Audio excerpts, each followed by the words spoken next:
Selanjutnya, arahan dan pembukaan acara oleh Sekretaris Direktorat Jenderal Pendidikan Anak Usia Dini, Pendidikan Dasar, dan Pendidikan Menengah.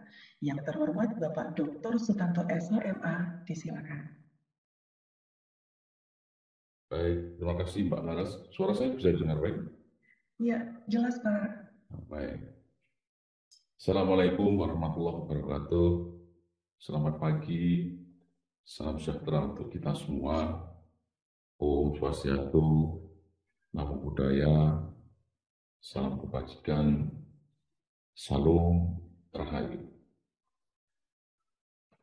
Yang saya hormati Bapak Ibu Direktur di lingkungan Direktorat Jenderal Dikdas dan Dikbang, yang kami hormati Bapak Ibu Kepala Dinas Pendidikan provinsi atau kabupaten kota seluruh Indonesia atau yang mewakili, yang saya hormati Kepala B2 PMP, BPMP di lingkungan Ditjen Pemprasmen yang berada di 34 provinsi. Tentunya yang kami hormati dan kami banggakan Bapak Ibu Kepala Satuan Pendidikan yang juga bergabung ikut serta dalam webinar pada pagi hari ini. Pertama tentunya kita perlu bersyukur kepada Allah SWT, Tuhan Yang Maha Esa, yang telah banyak memberikan banyak kenikmatan kepada kita semua, terutama nikmat sehat, sehingga pada pagi yang baik ini kita kembali diberikan kesempatan untuk bertemu di dalam ruang virtual dalam keadaan sehat walafiat tentunya. Bapak Ibu yang saya hormati, kembali lagi bertemu dengan kami semua di tim dari BOSP, Bantuan Operasional Satuan Pendidikan.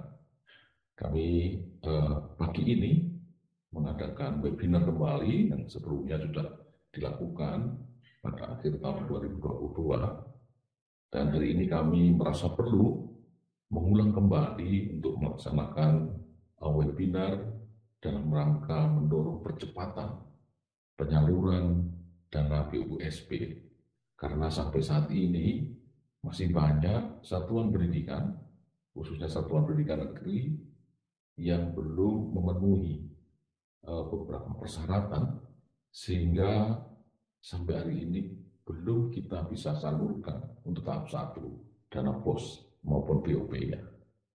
Ini saya kira hari ini perlu kita ingatkan kembali, kemungkinan Bapak Ibu Kepala Sekolah maupun teman-teman pengelola POS di satuan pendidikan maupun di pemerintah daerah di dinas pendidikan mungkin lupa atau belum melakukan mengirimkan beberapa syarat yang diperlukan untuk penyaluran POS tahap 1 untuk tahun 2023 tahun ini. Bapak Ibu yang saya hormati, anggaran POS untuk tahun 2023 itu cukup besar, BUSP. Jadi mungkin perlu kami sampaikan bahwa nomenklatur POS dan BUP itu sekarang namanya nomenklatur besarannya adalah BUSP, Bantuan Operasional Satuan Pendidikan. Tapi menu di dalamnya ada POS dan di dalamnya juga ada BUP. Jadi POS untuk SD, SMP, SMA, SMK, dan SLB, kemudian kalau BUP itu untuk PAUD dan pendidikan kesetaraan. Kami informasikan tahun ini pemerintah telah menyediakan anggaran yang cukup besar untuk BUSP, kurang lebih ada hampir 57 triliun, dan akan disalurkan untuk 406.443 satuan pendidikan yang telah memenuhi syarat untuk disalurkan. Walaupun nanti tadi saya sampaikan ada 1-2 yang masih belum memenuhi syarat, ada 2 persyaratan yang paling besar yang belum disampaikan atau belum disalurkan ke satuan pendidikan. Bapak Ibu yang saya hormati, dari 406.000 itu ada 217 yang akan menerima POS reguler, kemudian ada 181 ribuan untuk penerima BOP, dan 8 ribuan untuk penerima BOP kesetaraan. Tadi yang 181 ribuan itu untuk BOP PAUD. Nah, pada penyaluran tahap 1 yang sudah kita salurkan diajukan ke Kementerian Keuangan pada akhir Januari kemarin, itu baru sekitar 61%, 61,33% persisnya, atau sekitar 249.000 satuan pendidikan yang sudah kita salurkan. Sedangkan kalau kita bandingkan tahun 2022 kemarin, itu dengan waktu yang sama, itu tahun kemarin sudah mencapai 70%. Nah, tentunya kita perlu melakukan akselerasi, sehingga pada hari ini kami mengundang Bapak Ibu semuanya, baik dari Dinas Pendidikan maupun dari Satuan Pendidikan, mari kita sama-sama melihat kembali apa-apa yang belum kita lakukan untuk segera dapat memenuhi syarat untuk disalurkan dalam baik BOS maupun BOP-nya. Bapak Ibu yang saya hormati, ada dua kriteria dari tadi yang jumlah satuan pendidikannya sekitar 406 ribuan tadi, itu ada dua yang mengganjal di satuan pendidikan yang belum bisa jawabkan. Ada dua syarat penyaluran yang belum dipenuhi oleh satuan pendidikan, terutama negeri. Kalau swasta sudah lebih bagus, sudah banyak. Yang negeri itu ada dua persyaratan. Pertama adalah menyampaikan laporan realisasi penggunaan dana BOS. Ini juga termasuk untuk sekolah swasta. Jadi masih banyak satuan pendidikan yang belum menyampaikan laporan realisasi penggunaan dana BOS atau BOSP, ya, baik BOS maupun BOP tahun 2022. Nah, mohon diingatkan kembali kepada pengelola BOS di satuan pendidikan untuk segera menyampaikan laporan realisasi penggunaan untuk BOS maupun BOP tahun 2022 bagi yang belum tentunya, ya. Kemudian yang kedua, khusus untuk sekolah negeri, telah menyampaikan laporan sisa dana yang telah diverifikasi oleh pihak Dinas Pendidikan setempat atau terkaitnya dan telah direview oleh aparat pengawas internal pemerintah setempat atau APIP. Nah, ini yang banyak yang nyangkut di sini. Nah, mohon diingatkan kembali dan melakukan review, hasil review maupun verifikasi ini cukup dilakukan di markas. Jadi di markas yang sudah ada di Dinas Pendidikan masing-masing. Jadi mohon dicek kembali satuan pendidikan terutama yang negeri itu syaratnya harus Dinas Pendidikan sudah melakukan verifikasi dari laporan sisa dana di setiap satuan pendidikan di wilayahnya dan telah direview oleh pihak aparat pengawas pemerintah, aparat pengawas internal pemerintah atau APIP setempat. Nah, ini masih banyak yang kurang. Mohon dibantu sekali lagi dicek satu-satu di satuan pendidikannya di sekolah negeri agar segera kita bisa menyalurkan yang memang belum melakukan itu. Ini mohon dibantu Bapak Ibu Kepala Dinas atau yang mewakili untuk segera diingatkan, dicek satu-satu, termasuk Bapak Ibu Kepala Sekolah yang mungkin tidak tahu, bisa dicek ke teman-teman yang belum menyampaikan laporan realisasi penggunaan tahun 2022. Nah, mohon ini karena menjadi syarat diatur dalam regulasi dan kami tidak berani melanggar aturan itu, sehingga kami mohon bantuan Bapak Ibu agar Bapak Ibu juga secepatnya bisa menerima penyaluran dana BOS maupun BOP tahun 2023 untuk tahap 1. Bapak Ibu yang saya hormati, di dalam Peraturan Menteri Keuangan nomor 204 tahun 2022 tentang pengelolaan DAK non-fisik, karena BOS itu termasuk salah satu di dalam DAK non-fisik. Dalam ketentuan itu diatur bahwa sisa dana BOS reguler akan diperhitungkan dalam penyaluran dana BOSP reguler untuk tahun berikutnya.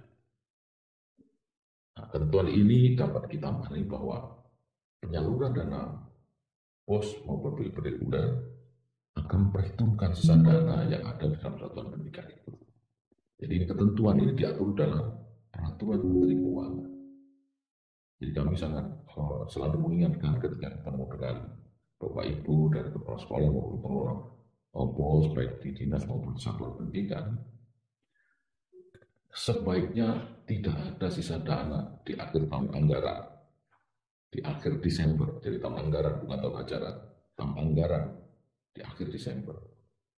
Kalau satuan pendidikan itu misalnya menerima anggaran misalnya 100 juta, tolong 100 juta itu dilaporkan semua penggunaannya di akhir Desember. Kalau Bapak Ibu menerima 100 juta, kemudian Bapak Ibu hanya melaporkan 90 juta, artinya bahwa Bapak Ibu tidak mempertanggungjawabkan yang 10 juta. Nah, 10 juta ini akan diperhitungkan dalam penyaluran anggaran BOS maupun BOP tahun berikutnya. Jadi harusnya tahun 2023 ini Bapak Ibu terima 100 juta lagi, tapi karena tahun kemarin hanya mempertanggungjawabkan 90 dari 100 yang diterima, maka tahun ini Bapak Ibu hanya akan menerima 90 juta. Nah, ini risiko dari peraturan ini, karena ini diatur dalam peraturan Menteri Keuangan. Nah, mohon Bapak Ibu jangan sampai ada di akhir tahun anggaran di bulan akhir Desember itu ada anggaran yang tidak dilaporkan dalam penggunaan. Bapak Ibu yang saya hormati, kami sangat memahami bahwa penerapan kebijakan sisa dana yang diperhitungkan dalam penyaluran tahap 1 tahun berikutnya ini atau tahun 2023 ini itu dilakukan melalui review, ya harus direview oleh pihak APIP untuk khususnya untuk sekolah negeri tadi. Ini saya kira yang paling banyak berdampak. Kenapa sekolah negeri sampai hari ini belum banyak yang menerima dana baik BOS maupun BOP. Kalau BOP saya kira tidak banyak yang negeri ya, terutama BOS. Karena sekolah negeri dan terutama SD dan SMP itu sebagian besar itu adalah sekolah negeri. Kalau SMA SMP itu hampir 50%. Tapi SD dan SMP, terutama SD, itu sebagian besar adalah sekolah negeri. Nah, ini akhirnya berdampak sampai sekarang belum bisa disalurkan sempurna. Mohon sekali lagi Bapak Ibu dari Dinas Pendidikan untuk merapatkan barisan dengan seluruh kepala satuan pendidikan, pengelola BOS di wilayahnya untuk segera memverifikasi dan mereview pihak APIP untuk segera dilaporkan di dalam melalui markas di dalam aplikasi yang ada di Dinas Pendidikan, sehingga kami dapat segera menyalurkan tahap 1. Baik, kami sangat berharap pada pihak pemerintah daerah tentunya yang dalam hal ini Dinas Pendidikan, yang pertama mendorong satuan pendidikan yang belum menyampaikan laporan tersebut dan agar segera menyampaikan. Kemudian juga segera mempercepat verifikasi sisa dana, karena banyak satuan pendidikan yang melakukan yang tidak melakukan penggunaan semua dana yang diterima. Jadi mempercepat memverifikasi sisa dana dan mereview dengan pihak APIP daerah. Semakin cepat saya kira semakin baik, sehingga kami segera bisa menyalurkan tahap 1. Baik, Bapak Ibu yang saya hormati,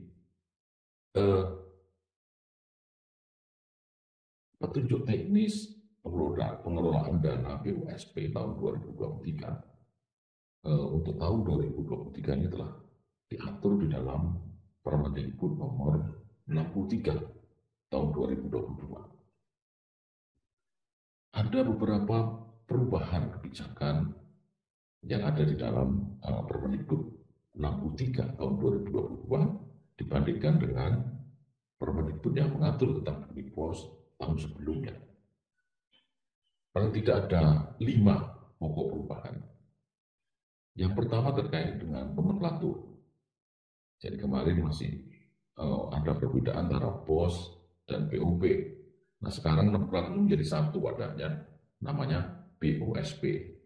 Jadi dalam Permendikbud yang baru sudah diatur namanya dana tempatnya itu namanya BOSP. Kemudian di dalamnya itu ada menu namanya BOS dan BOP. Nah, itu saya kira perubahan nomenklatur saja. Jadi Bapak Ibu mungkin bingung apa kok BOSP. Nah, BOSP itu merupakan kotak luarnya ya. Jadi kebijakan dari BOS dan BOP itu dijadikan satu nomenklaturnya menjadi BOSP. Itu yang pertama. Yang kedua, perubahan yang ada di Permen 63 itu. Tahun kemarin di 2022 penyaluran dana BOS reguler itu disalurkan 3 kali. Jadi 30%, 40%, dan 30% lagi. Nah, mulai tahun 2023 ini, pemerintah daerah sudah merubahnya. Jadi penyaluran BOS-nya disamakan dengan BOP. Jadi hanya 2 kali disalurkan.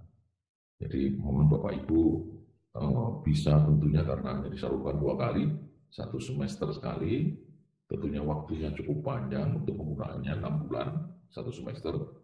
Tentunya ini kebijakan ini diberikan untuk memberikan keleluasaan ya pada satuan pendidikan dalam menggunakan dana BOSP.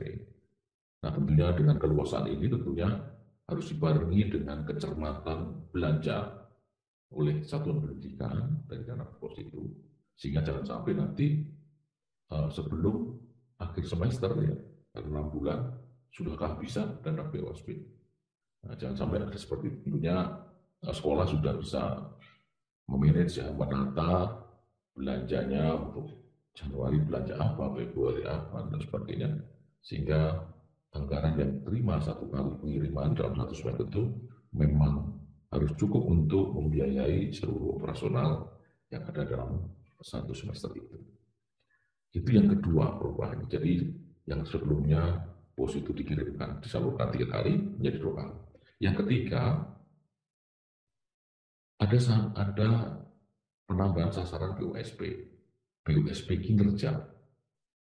Jadi BOSP kinerja itu yang di tahun 2022 itu ada dua, itu untuk sekolah berprestasi dan untuk sekolah penggerak.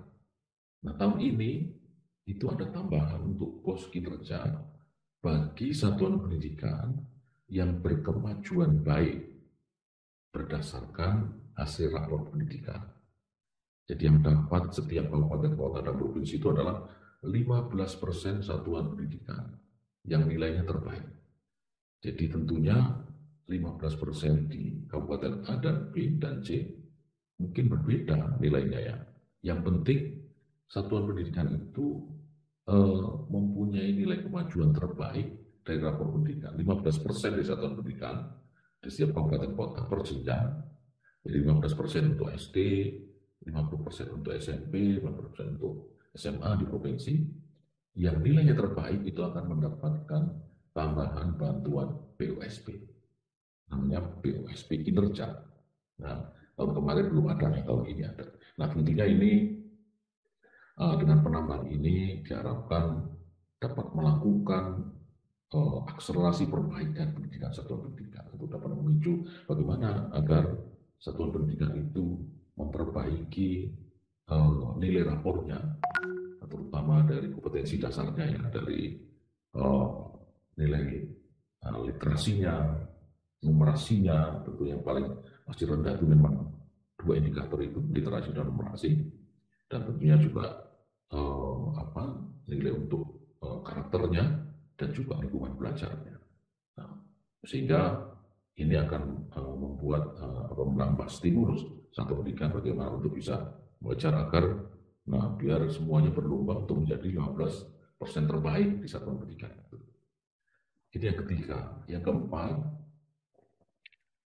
pemberian alokasi minimal bagi peserta bagi penerima BOP, PAUD reguler maupun BOP kesetaraan reguler.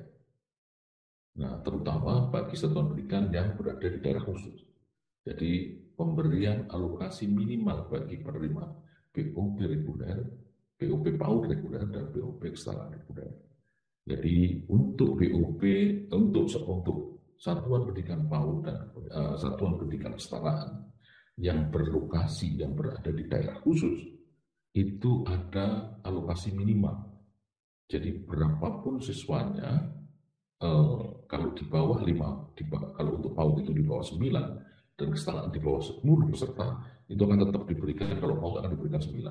Jadi misalnya satuan PAUD di daerah khusus itu sesuaiannya 5, BUP PAUD-nya itu akan tetap dihitung 9 peserta didik minimal. Kesetaraan 10 peserta didik.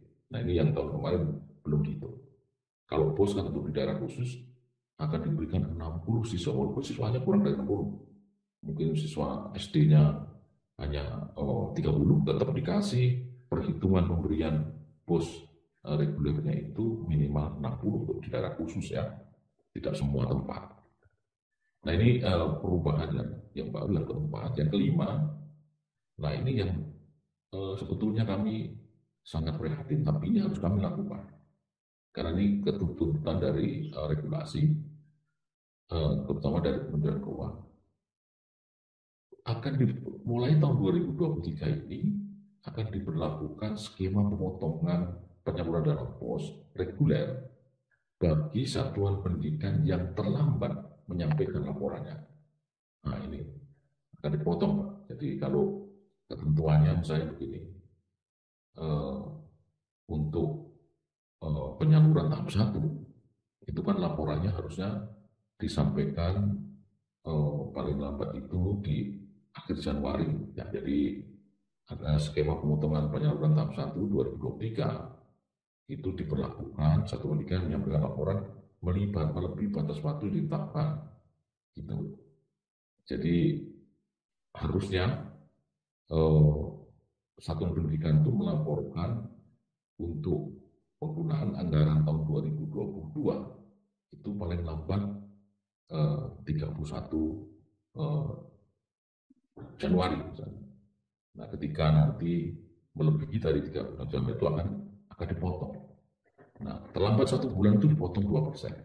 Kalau terlambat 2 bulan itu 3%.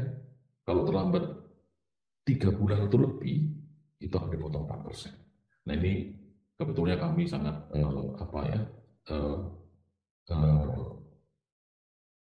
kasihan, tapi bagaimana ini ketentuan dari pemerintah dan Kementerian Keuangan tentunya. Nah hal ini saya kira juga kebijakan ini untuk meningkatkan kesadaran satuan pendidikan akan hak dan kewajiban. Jadi jangan hanya menuntut haknya saja, tapi kewajibannya tidak dilaksanakan. Terutama dalam pengelolaan dana, ini karena dana APBN, sehingga kami diminta untuk selalu mengingatkan satuan pendidikan agar karena dana APBN harus dilaporkan penggunaan.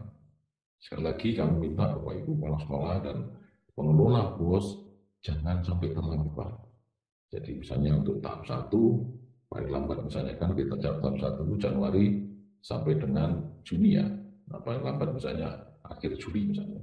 Jangan sampai melewati akhir Juli. Ketika melewati itu, maka nanti akan kena potong 1 bulan itu 2%, 2 bulan 3% dan sebagainya. Nah, mohon nanti Bapak Ibu membaca kembali di Permendikbud aturan persisnya ini.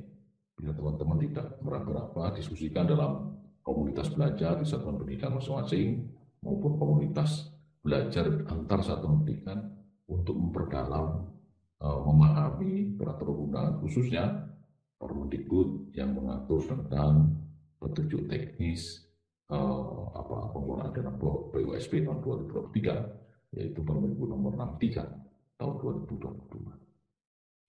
Nah, Bapak Ibu yang yang kami hormati, perubahan kebijakan ini saya kira baik, yang diharapkan dapat mendorong satuan pendidikan lebih optimal dalam merencanakan dan membelanjakan. Terlebih kemarin ya di saat-saat krisis situasi di pandemi dan saya mengalami krisis pembelajaran. Untuk memperbaiki itu saya kira perencanaan dan pembelanjaan dari dana BOS itu menjadi penting, lebih cermat sehingga tidak ada yang terlambat. Baik Bapak Ibu yang saya hormati,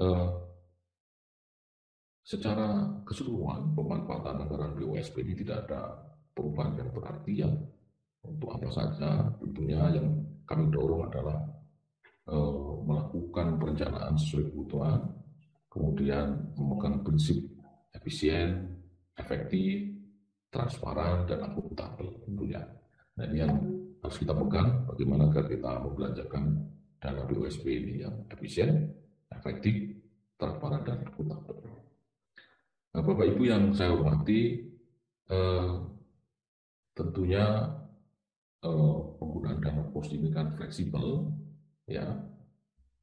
Jadi prinsip fleksibel yang diusung dalam pengelolaan dana BUSP ini jika dilakukan dalam rangka mendukung kebijakan Merdeka Belajar, sehingga kita mari sama-sama serentak bergerak untuk mewujudkan kebijakan Merdeka Belajar ini. Terakhir, Bapak Ibu yang saya hormati, dengan semangat untuk melakukan transformasi pendidikan, saya berharap semua pemangku kepentingan, baik di pusat, kami semua di pusat, termasuk antar kementerian, tentunya juga pemangku kepentingan di daerah, dan masyarakat dapat bersinergi bersama, bergerak bersama, melakukan perubahan, melakukan transformasi kesatuan pendidikan yang lebih baik dalam rangka pengelolaan dana, termasuk dalam pengelolaan dana BUSP yang efektif dan efisien. Demikian Bapak Ibu yang dapat kami sampaikan. Sebelum kami buka acara ini secara resmi, izinkan saya membaca satu dua pantun. Seragam SMP warnanya putih biru, pulang sekolah biasanya pukul 1. Kita berkumpul dengan niat yang satu, mewujudkan pendidikan Indonesia yang bermutu. Kupu-kupu terbang tinggi, menari-nari cantik sekali.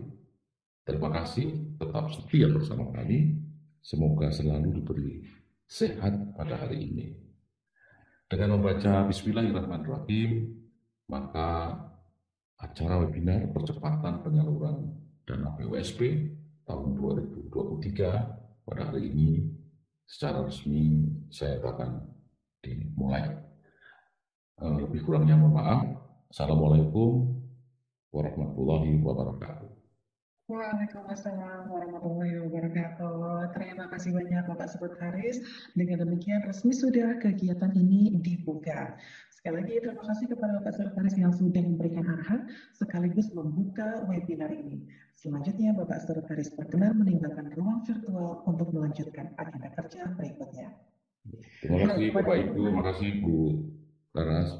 Terima kasih, sampai ketemu Pak. Baik, Bapak dan Ibu peserta webinar yang kami hormati, segera saja kita akan ikuti bersama paparan dari 3 narasumber. Untuk sesi paparan kali ini akan dimoderatori oleh Ibu Diana Sufa. Kepadanya, disilakan.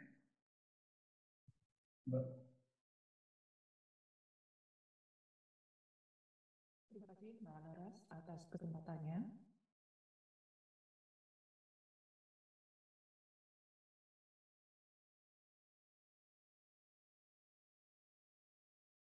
Terima kasih Mbak Laras atas kesempatannya. Tiap hari makan kelapa, rasanya enak, bikin tertawa. Kita di sini telah berjumpa untuk acara yang istimewa.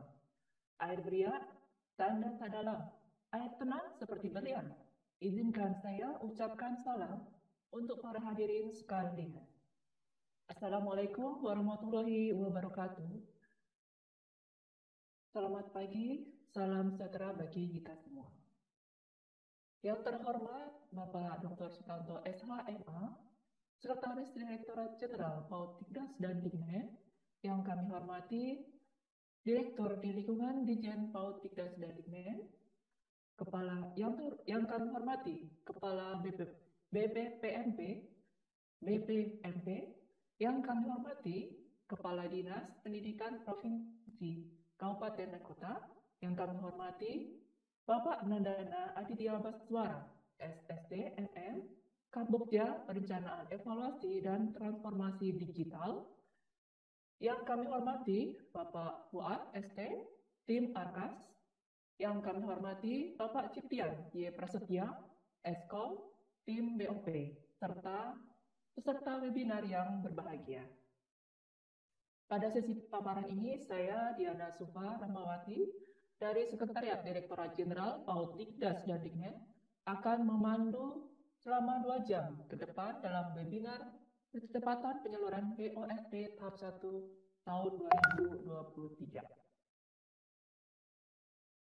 Bapak Ibu sekalian, Kementerian Pendidikan, Kebudayaan, Riset dan Teknologi telah menetapkan sasaran penerima dan anggaran dana BOSP reguler 2023 dan juga telah melakukan kemajuan atau rekomendasi penyaluran dana BOSP tahap 1 pada beberapa sekolah.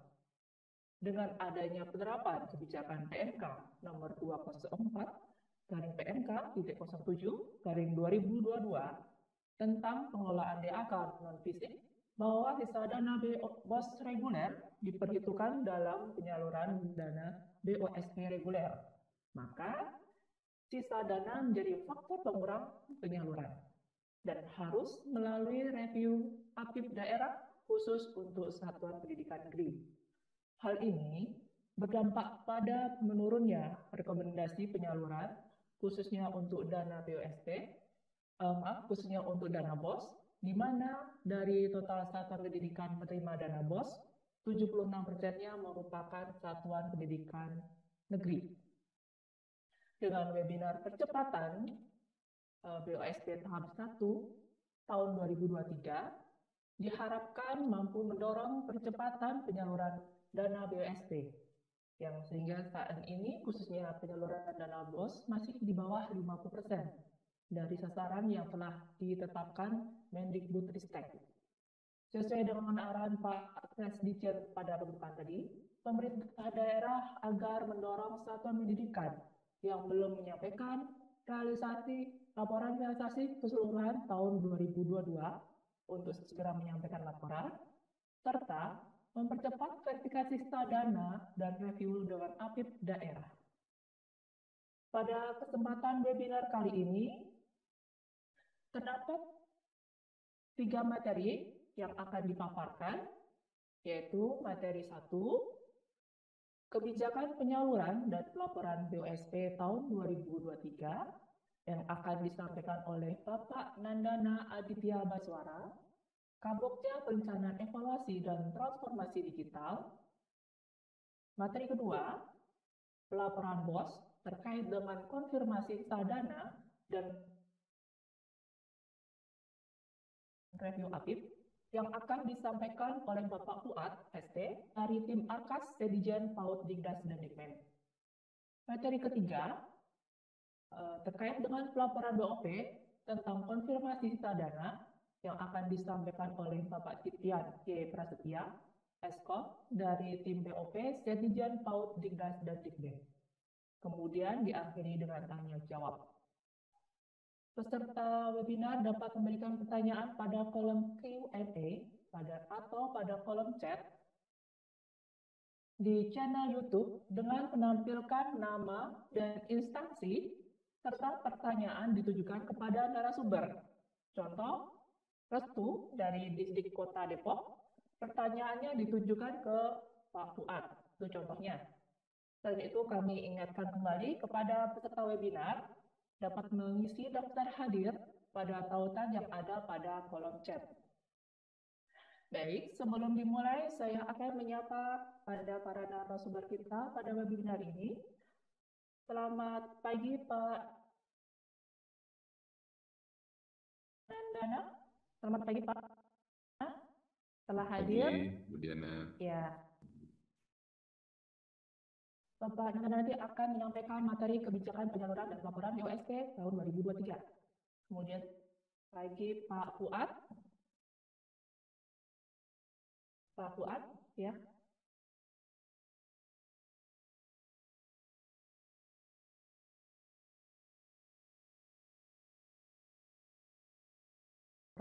Bos. Kemudian pemateri ketiga Bapak Ciptian. Selamat pagi, Pak. Selamat pagi, Mbak. Alhamdulillah sehat. Alhamdulillah. Pak Ciptian nanti akan menyampaikan materi pelaporan BOP. Alhamdulillah semua narasumber telah hadir di webinar ini. Terima kasih.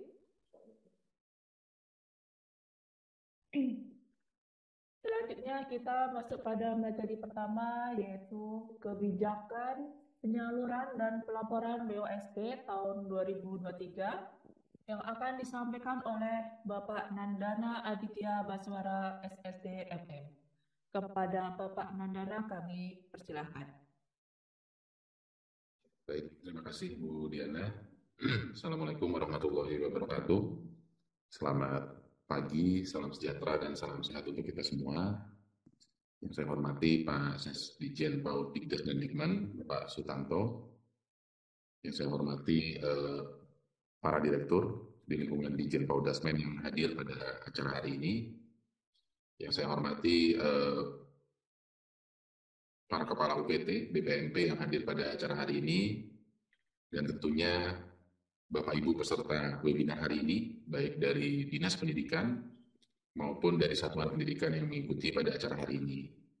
Jadi sudah sama-sama kita simak arahan dari Pak Sesdijen, di mana dana BOSP ini, baik dana BOS maupun BOP ini merupakan sumber dana yang penting bagi Satuan Pendidikan untuk melakukan proses pembelajaran. Nah, webinar kali ini tentunya kita ingin sekali seluruh satuan pendidikan itu mendapatkan penyaluran tepat waktu. Nah, kan tetapi dalam prosesnya masih ada beberapa hal yang harus diselesaikan. Nah, ini yang mungkin bisa kita diskusikan nanti pada hari ini dan kita harapkan bahwa semuanya bisa segera tersalurkan. Saya mungkin izin share screen.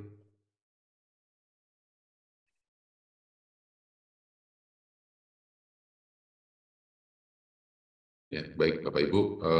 Jadi yang pertama tadi disampaikan oleh Pak Sesdijen, saya mungkin mendetailkan saja bahwa ada perubahan kebijakan dana BOS pada tahun 2023. Nah, perubahan kebijakan utamanya adalah penyaluran. Jadi penyaluran kalau di tahun 2022 itu dilakukan 3 kali, di tahun 2023 ini dilakukan 2 kali, yaitu 50% di tahap 1 dan 50% di tahap 2. Nah, perubahan dari penyaluran ini mengakibatkan juga kebijakan salurnya berubah. Jadi syarat penyaluran untuk tahap 1 itu sudah memperhitungkan sisa dana, di mana pada tahun 2022 sisa dana itu diperhitungkan pada tahap 2. Nah, oleh karena itu pada pelaporan tahun 2022 untuk penyaluran 2023 itu sudah harus mengkonfirmasi sisa dana, di mana untuk yang satuan pendidikan swasta itu yang pertama tentunya harus melaporkan secara utuh, lalu yang kedua sudah dikonfirmasi oleh dinas, itu untuk satuan pendidikan yang swasta. Sedangkan untuk satuan pendidikan yang negeri, selain sudah melaporkan secara penuh satuan pendidikannya, dinas perlu melakukan konfirmasi dan juga melakukan review update. Nah, kenapa ini perlu dilakukan? Karena data ini tentunya butuh verifikasi dan ketika sudah salur itu tidak mungkin dirubah-ubah. Nah, review update ini menjadi salah satu alat konfirmasi kita. Misalnya satuan pendidikan A itu dinyatakan sisa dananya ada 10% misalnya atau 10 juta. Nah, kemudian setelah disalurkan datanya dirubah, itu tidak memungkinkan untuk kita misalnya menambah gitu ya, ternyata nggak ada sisa gitu, atau ternyata sisanya lebih gitu. Itu akan sangat sulit dilakukan. Nah, sehingga proses konfirmasi ini memang perlu dilakukan oleh kita semua sebagai bentuk akuntabilitas kita. Nah, pelaporannya semuanya melalui RKAS untuk satuan pendidikan dan dinas melakukan berbagai konfirmasi tadi melalui markas. Nah, untuk BOP itu sebenarnya tidak ada perubahan kalau dari segi penyaluran 2 tahap ya. Tetapi pemberlakuan perhitungan sisa dana itu hal yang baru juga di BOP di tahun ini. Nah, di BOP saat ini menggunakan aplikasi BOP Salur. Nah, salah satu kebijakan juga Bapak Ibu, ini tadi belum saya sampaikan, baik melalui BOS dan BOP, ini tadi sudah sampaikan Pak Ses juga bahwa penyaluran tahap berikutnya, misalnya nanti di tahap 2, di bulan Juli gitu ya, itu salah satu syaratnya adalah 50% dari dana yang diterima di tahap 1 sudah direalisasikan. Jadi Misalnya ada sekolah menerima dana tahap satunya 100 juta, kalau mau mendapatkan penyaluran di tahap 2, selain sudah melaporkan, tapi sudah menyerap atau menggunakan anggaran minimal 50%. Nah, ini mungkin hal yang baru dari aturan yang ada. Kenapa ini dilakukan? Karena quality of report itu juga, kualitas pelaporan itu juga perlu kita perhatikan. Kita melakukan transisi ini secara bertahap Bapak Ibu. Kalau Bapak Ibu mengingat di satuan pendidikan dan di dinas, di tahun-tahun yang lalu laporan belum menjadi syarat penyaluran, itu sudah diberlakukan. Lalu di tahun-tahun yang lalu, laporan itu tidak kita cek seberapa besar sudah diserap, tapi sudah disalurkan. Misalnya, kalau dulu tahap 1 mendapatkan dana 50 juta, mau diserap baru 20 juta juga, dan sudah dilaporkan, maka tahap 2-nya pasti disalurkan. Nah, untuk perbaikan akuntabilitas dan kualitas pelaporan, maka pada aturan 2023, Bapak Ibu untuk mendapatkan penyaluran berikutnya, minimal harus menyerap 50% dari uang yang diterima di tahap 1. Itu beberapa perubahan kebijakan yang ada. Nah, tadi sudah disampaikan oleh Pak Sesdijen bahwa anggaran BUSP ini luar biasa besar ya Bapak Ibu, 56,9 triliun. Dan ini sudah langsung disalurkan ke rekening satuan pendidikan. Ini baik di BOP PAUD, BOS maupun BOP kesetaraan, semuanya sudah disalurkan langsung ke satuan pendidikan. Nah, total anggaran 56,9 T ini tentunya ada rincian yang dibentuk dari satuan-satuan pendidikan yang menerima, berapa jumlah siswanya, berapa unit cost-nya, dan berapa yang diterima. Nah, itu bisa diakses oleh Bapak Ibu penetapannya melalui keputusan Mendikbudristek nomor 3 tahun 2023 tentang penerima dana BOP PAUD reguler, BOS reguler, dan BOP kesetaraan. Jadi Bapak Ibu bisa melihat di dalam keputusan Mendikbudristek ini. Nah, dokumen ini tersedia di website, ini bisa Bapak Ibu download di sana. Nah, sampai dengan pertengahan Februari ini Bapak Ibu, kami laporkan bahwa penyaluran untuk BOP PAUD ini ada di gelombang 1 itu ada 67,2%, di gelombang 2 ada 17,9%. Jadi secara total sudah cukup besar ya, sudah 150 ribuan. Dan di BOS itu saat ini ada 41%-an yang sudah tersalur. Jadi dari total 217.000 satuan pendidikan penerima BOS, yang menerima saat ini 41% atau 89 ribuan.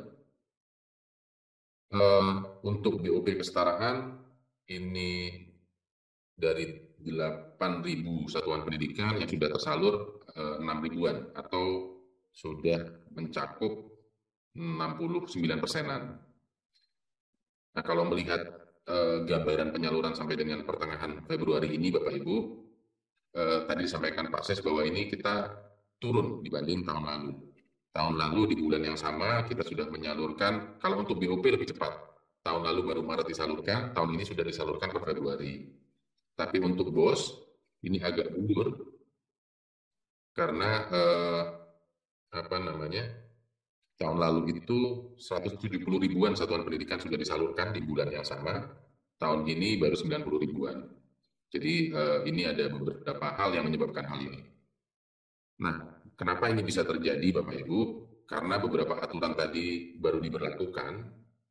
Jadi yang pertama adalah tadi, kalau swasta, maka itu hanya perlu sekolah melaporkan secara penuh dan dikonfirmasi oleh dinas, diverifikasi oleh dinas.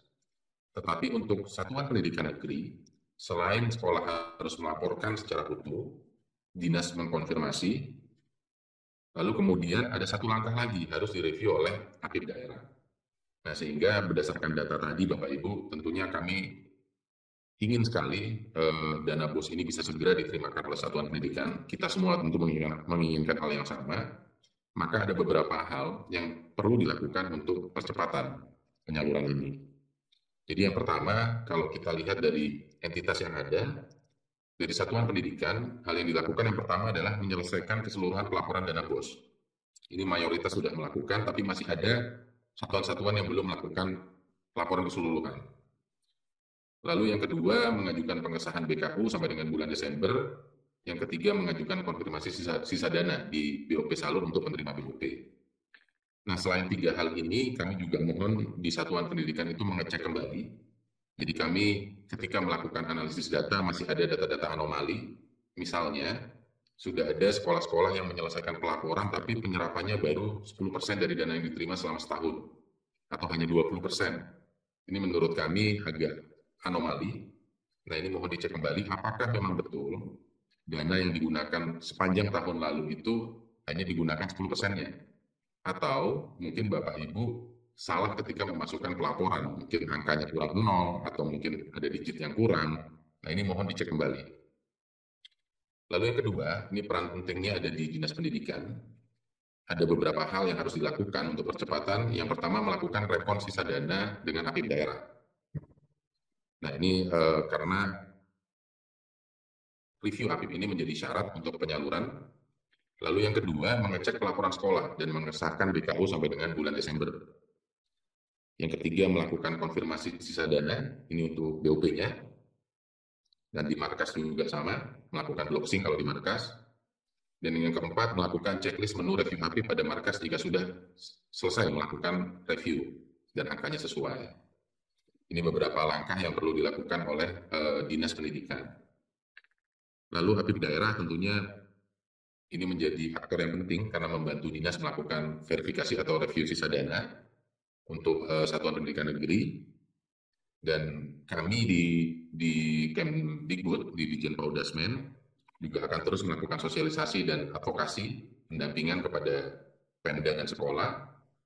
Kita juga akan melakukan pemantauan dan mendorong Pemda untuk melakukan konfirmasi sisa dana.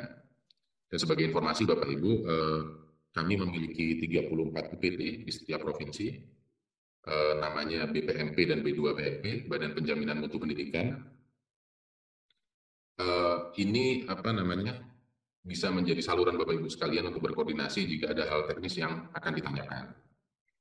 Jadi ini beberapa hal yang perlu dilakukan bersama untuk mempercepat penyaluran BOS dan BOP pada tahap 1. Nah, ini rencana penyaluran yang kami rencanakan Bapak Ibu. Tentunya semakin cepat 100% akan semakin baik. Jadi kalau di BOP PAUD saat ini posisinya sudah 85% tersalur. Di mana angka ini sudah cukup baik dan jauh melampaui target atau capaian tahun lalu. Nah, harapan kami mungkin paling lama di 9 Maret ini sudah tersalur 95,7%. Lalu di BOS, ini saat ini secara kumulatif ada 41,2% tersalur. Nah, harapan kami tentunya secepat mungkin, ini kalau estimasi kami di Maret, ini sudah tersalur 85%. Di BOP, kesetaraan, ini harapan kami di Maret juga sudah 95%. Nah, tentunya target ini bisa lebih cepat Bapak Ibu, jika Bapak Ibu sekalian bisa menyelesaikan berbagai hal yang kami sampaikan tadi. Ini ada beberapa gelombang kami prediksi. Harapannya tentunya kalau semuanya memenuhi satu gelombang saja selesai. Di gelombang 3 semuanya kita salurkan. Tapi dari data tren yang ada, memang ada kecenderungan beberapa sekolah-sekolah yang sangat terlambat. Biasanya sekitar 1-2% sekolah itu kami kurang paham juga apakah pelaporannya, apa masalahnya, itu sangat terlambat. Nah, ini harapan kami mungkin bisa kita percepat. Kita lakukan semua langkah tadi sehingga semuanya bisa tersalur paling lambat di 9 Maret besok. Nah, sebagai gambaran Bapak Ibu untuk dana BOS, ini dari yang belum disalurkan ada 127.000, itu sudah melaporkan, 96%-nya sudah melaporkan. Namun ada 5.197 sekolah, hanya 4% ya, tapi jumlahnya besar Bapak Ibu, 5.197. Ini kalau kita kalikan jumlah siswa yang ada di sana tentu luar biasa besar. Jadi 5.197 ini belum menyelesaikan BKU sampai Desember. Nah, jadi ini mohon Bapak Ibu di Satuan Pendidikan cek kembali. Jadi ketika kami lacak di dalam datanya, bukan tidak melaporkan sekolah-sekolah tersebut, tapi laporannya itu misalnya baru sampai bulan Oktober gitu, atau baru sampai bulan November, belum menyelesaikan laporan utuh sampai dengan bulan Desember. Nah, karena ini menjadi syarat salur, yang 5.197 ini harus segera menyelesaikan pelaporan. Lalu dari 122.000 ini, itu yang sudah dilakukan 57%-nya, yang negeri baru 62%. Jadi konfirmasi dinas ini masih populasinya cukup besar yang belum dikonfirmasi oleh dinas. Untuk negeri ada 38% atau 39.000 satuan pendidikan. Lalu untuk swasta ada 43% atau 7.800. Dan dari yang negeri, 62% yang sudah dikonfirmasi dinas, itu yang sudah direview Apip 70%, 30%-nya belum. Jadi kesimpulannya, di satuan pendidikan masih ada sedikit yang perlu dilakukan untuk menyelesaikan laporan. Ada 5.197, dan yang 122 ini ada beberapa data yang anomali, mungkin perlu Bapak Ibu cek kembali. Lalu yang sudah melaporkan, ini secara populasi masih cukup besar yang belum dikonfirmasi oleh dinas. Dan yang sudah dikonfirmasi masih ada 30%-an yang belum direview oleh Apip. Nah, ini yang menjadi PR kita bersama supaya penyalurannya lancar Bapak Ibu. Yang merah-merah ini yang harus segera kita kejar untuk penyelesaian laporan di sekolah, konfirmasi di dinas, maupun review oleh Apip daerah. Lalu untuk gambaran di BOP, PAUD dan juga kesetaraan, ini kalau di BOP PAUD ada 15% yang belum salur. Mohon maaf, iya 15% yang belum salur. Dari 27.000 ini cukup besar, populasinya 8.700 satuan belum melaporkan. Jadi ini PR-nya di satuan pendidikan. Ini perlu dicek kembali. Lalu dari yang sudah dilaporkan, itu konfirmasi dinas juga baru setengahnya. Nah, kenapa ini bar chart-nya di swasta tinggi sekali? Karena memang populasi di BOP, baik di jenjang PAUD dan untuk pendidikan swasta. Jadi ini laporannya masih cukup banyak nih. Di BOP PAUD yang belum lapor ada 8.000, belum dikonfirmasi dinas ada 8.135. Lalu di BOP kesetaraan ini juga yang disalurkan, belum disalurkan ada 30%. Ini yang sudah lapor sampai dengan saat ini sudah baru 33%, ada 67% yang belum. Ini juga sama, jadi satuan pendidikan di PAUD dan kesetaraan ini masih banyak yang belum melaporkan, mohon dicek kembali di BOP salur. Lalu dinas pendidikan ini juga perlu melakukan pengecekan, melakukan konfirmasi terhadap yang sudah melaporkan. Jadi itu gambaran-gambaran besar dari segi data baik di POS maupun BOP. Nah, mungkin satu lagi tadi sudah disampaikan juga, ini hanya memberikan ilustrasi. Jadi tadi dalam konteks kualitas pelaporan, selain 50% harus sudah terserah, tapi ketepatan waktu juga diperhitungkan Bapak Ibu. Jadi misalnya di tahap kedua nanti laporan itu tenggat waktunya adalah di bulan Juli. Ketika melewati bulan Juli maka akan ada punishment atau pemotongan. Tidak besar, tapi ini untuk menunjukkan kita bersama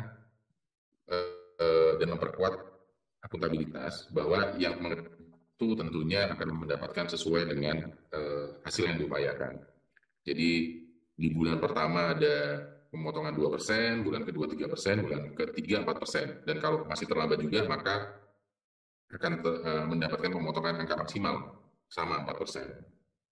Sebagai catatan, jika keterlambatan ini melebihi waktu batas penyaluran, itu akan tidak bisa disalurkan. Jadi misalnya kalau untuk tahap 1, batas penyaluran di bulan Juni gitu ya, itu maka kalau melebihi itu, ketika lapornya baru di Juli untuk tahap 1, nah itu untuk tahun yang lalu maka tidak bisa disalurkan tahap 1-nya. Jadi keterlambatan pelaporan itu akan diberlakukan pemotongan, akan tetapi keterlambatan tersebut jika melebihi batas waktu penyaluran maka tidak dapat disalurkan.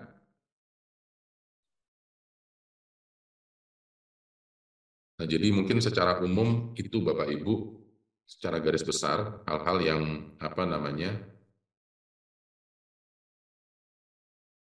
bisa kami sampaikan. Sekali lagi kami berharap, untuk kita semua berharap bahwa dana BOS ini dan BOP bisa segera diterima oleh satuan pendidikan. karena kita tahu bahwa dana BOS dan BOP ini merupakan sumber dana yang sangat penting untuk melakukan proses pembelajaran. Akan tetapi memang ada hal-hal yang harus kita penuhi bersama sebagai syarat akuntabilitas, dan ini kami mohon bantuan kerjasama kita bersama supaya dalam waktu dekat semuanya bisa disalurkan dan di tahap-tahap berikutnya bisa mengikuti seluruh proses yang ada dan yang sudah menjadi ketetapan dalam peraturan, sehingga di tahap-tahap berikutnya juga kita bisa menyalurkan tepat waktu. Mungkin itu Bapak Ibu dari saya kembalikan ke moderator. Terima kasih.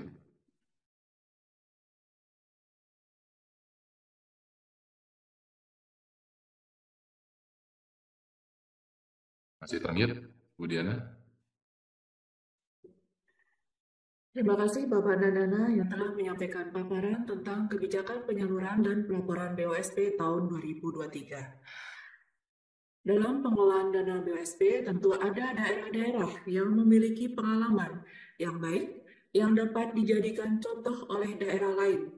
Di sini kami telah menyiapkan video praktek baik dari Kepala Dinas Pendidikan Provinsi Kalimantan Utara, Kabupaten Gunung Kidul, Kabupaten Karawang, dan Kota Kediri. Marilah kita simak video praktek baik berikut ini. Assalamualaikum warahmatullahi wabarakatuh. Selamat pagi untuk semuanya. Terkait dengan pengelolaan dana BOS di SD dan SMP, memang di Kota Kediri sudah menggunakan ARKAS mulai tahun 2020. Kami sering mendapatkan motivasi dari kementerian dan yang lain bahwa kita diharapkan itu kan untuk bisa menghabiskan anggaran BOS agar silpa itu tidak menjadi kendala di tahun berikutnya. Nah, oleh karena itu memang kami memotivasi dari seluruh pengelola BOS di setiap satuan pendidikan, baik negeri maupun swasta, bahwa apabila menggunakan ARKAS itu bukan menjadi beban, tetapi memudahkan kita di dalam pelaporan. Apalagi BOS, terutama di SD negeri, di kami, bisa dikatakan sumber utama untuk biaya pengelolaan pendidikan. Meskipun ada beberapa bantuan dari pemerintah Kota Kediri. Tetapi memang yang paling banyak itu adalah dari dana BOS Kemendikbud. Alhamdulillah, itulah yang kemarin bisa kita laksanakan sehingga silpa di tempat kita bisa kecil sekali. Di samping itu, di kisaran tanggal 10 sampai dengan 15, biasanya ada pendampingan dari inspektorat, dari APIP. Di bulan Oktober, kami juga biasanya mendatangkan dari kepolisian atau kejaksaan untuk memberikan pencerahan terkait dengan pengelolaan dana BOS.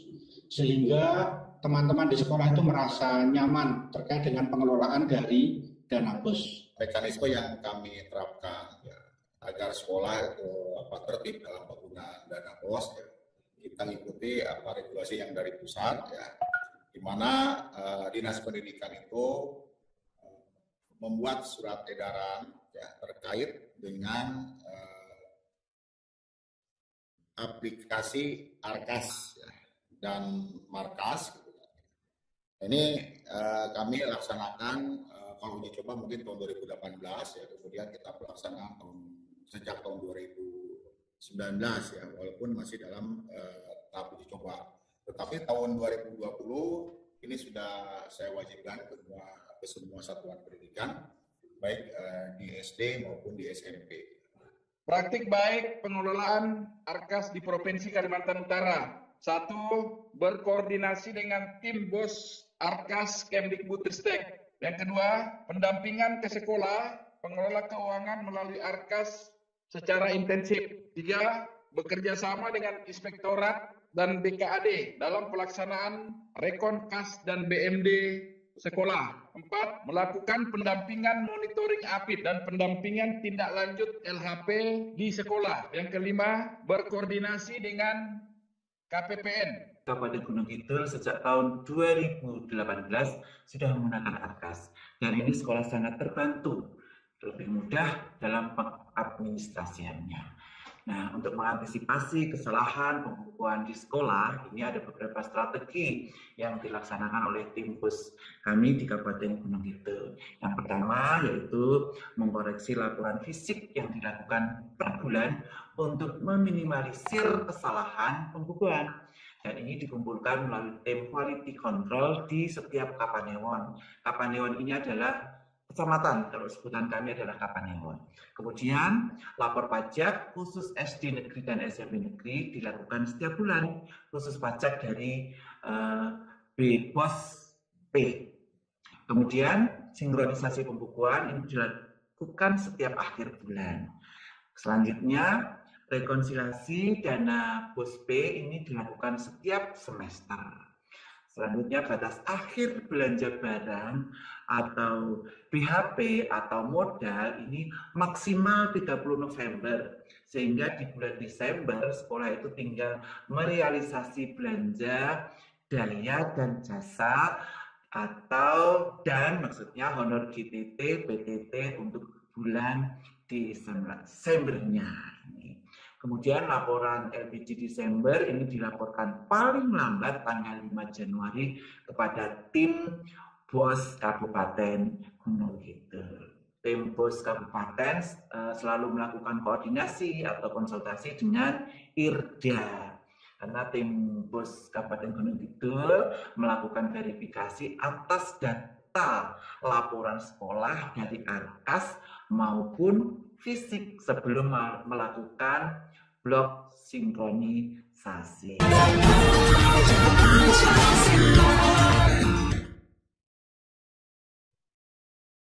Demikian tadi praktek baik yang bisa menjadi inspirasi daerah lain dalam pengelolaan dana BOSP. Kami ingatkan kembali, peserta dapat memberikan pertanyaan pada kolom Q&A atau pada kolom chat di channel YouTube dengan menampilkan nama dan instansi serta pertanyaan ditujukan kepada narasumber. Selanjutnya kita masuk ke materi berikutnya, yaitu pelaporan BOS tentang konfirmasi sisa dana dan review APIP yang akan disampaikan oleh Bapak Fuad ST. Kepada Bapak Fuad, kami persilahkan. Ya, baik, terima kasih. Suaranya jelas, Bu Diana? Jelas, Pak.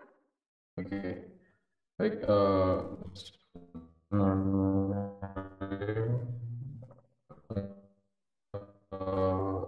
Assalamualaikum warahmatullahi wabarakatuh. Untuk terkait dengan Arkas ini, terkait dengan pembatasan pelaporan ya,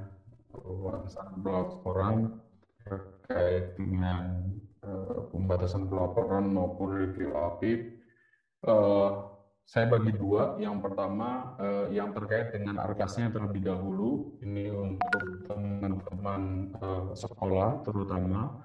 Jadi di Bapak Ibu di sekolah terkait dengan Arkas, apa sih dampaknya ketika sudah ada pembatasan pelaporan demikian.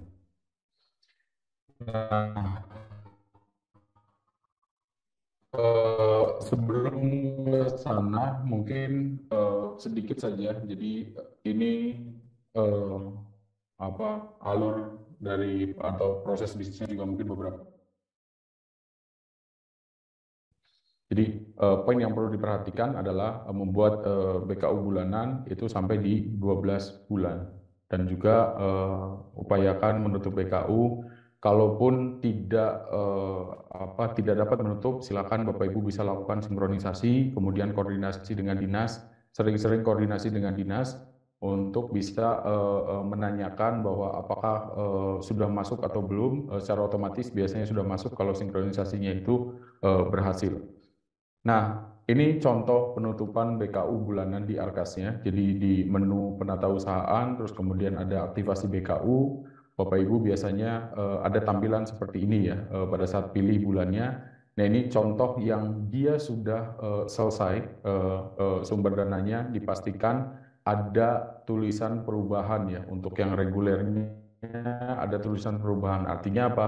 memang pohon perubahan terkait dengan anggaran tersebut dan juga PKU-nya bulannya ini harus sudah sampai di 12 bulan gitu ya. Artinya supaya sampai di Desember. Nah, ini contoh yang belum. Jadi contoh yang belum ini kurang lebih seperti ini.